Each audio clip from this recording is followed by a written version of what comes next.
bersifat benar. Iya. Terus yang kedua, saya tahu nggak apa? Apa ya?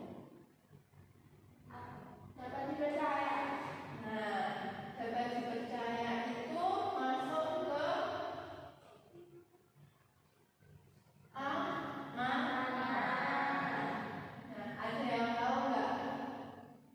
Contoh dari amanah itu apa? Apabila dititipkan sesuatu disampaikan. Ya, benar. Terus yang ketiga ada tabligh atau menyampaikan perintah dan larangannya. Dan yang terakhir adalah fatokna, yang berarti cerdas. Karena dulu itu para rasul memiliki kecerdasan dalam menjalankan tugas sebagai rasul. Nah, terus contohnya apa? Contoh apa? Contoh sifatnya dari para rasul itu gimana? Kalau contoh dari sifat fatokna itu, misal kan rasul itu kan bertugas untuk menyampaikan dan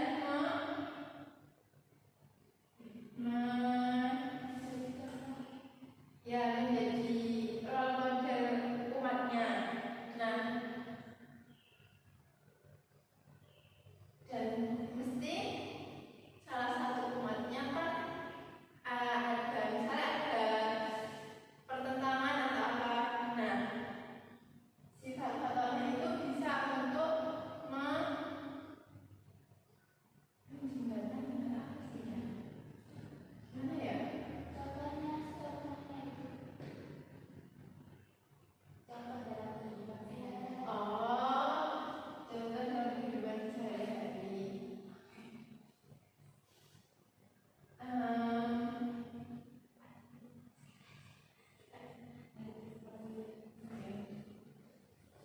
Nah, lanjut sifat-sifat mulia Nabi Muhammad. Pertama ada jujur. Nah, Nabi Muhammad itu dikenal sebagai orang yang jujur dalam perkataan ataupun perbuatannya. Terus kedua ada dermawan, yang mana Nabi Muhammad itu sering banget bersedekah dan membantu orang-orang yang membutuhkan, fakir miskin, terus ibu hamil dan lain sebagainya. Terus yang ketiga ada sifat penyayang. Nabi Muhammad itu dikenal sebagai orang yang penuh kasih sayang. Nah, dulu ibu pernah dengar Nabi Muhammad itu sangat menyayangi hewan kucing. Jadi bisa dijuluki penyayang hewan.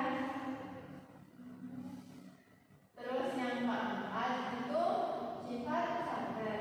Nabi Muhammad selalu sabar menghadapi kaum sendirian atau kaum yang belum mengenal agama. Terus yang terakhir ada sederhana.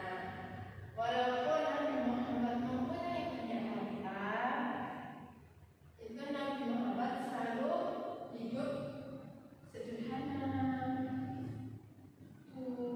Terus ada yang mau ditanyain enggak? Jadi ke-8 sifat Nabi Muhammad ini.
bantuan. Apapun itu bantuannya, kita harus mengucapkan terima kasih.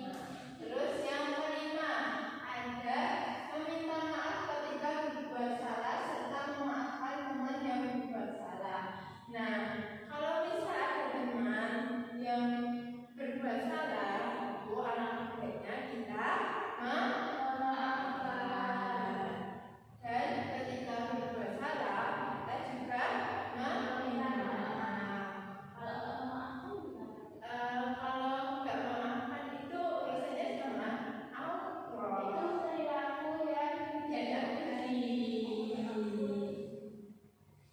Terus yang keenam adalah membantu teman yang kesulitan serta meminta tolong dengan sopan dan santun saat kesulitan.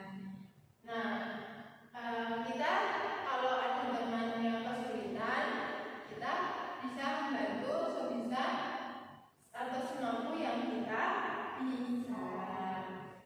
Dan meminta tolong dengan cara yang sopan. Terus yang ketujuh, yang terakhir yaitu menghormati yang lebih tua dan menyayangi yang lebih muda. Jadi kalau sama guru itu harus menghormati. Oke. Nah, sini ada dua pertanyaan. Ada dua pertanyaan. Yang nomor yang ini, yang nomor satu dan nomor dibahas bareng-bareng, Bu. iya, kita bareng-bareng lagi. Nanti kalian bisa mencontohkannya.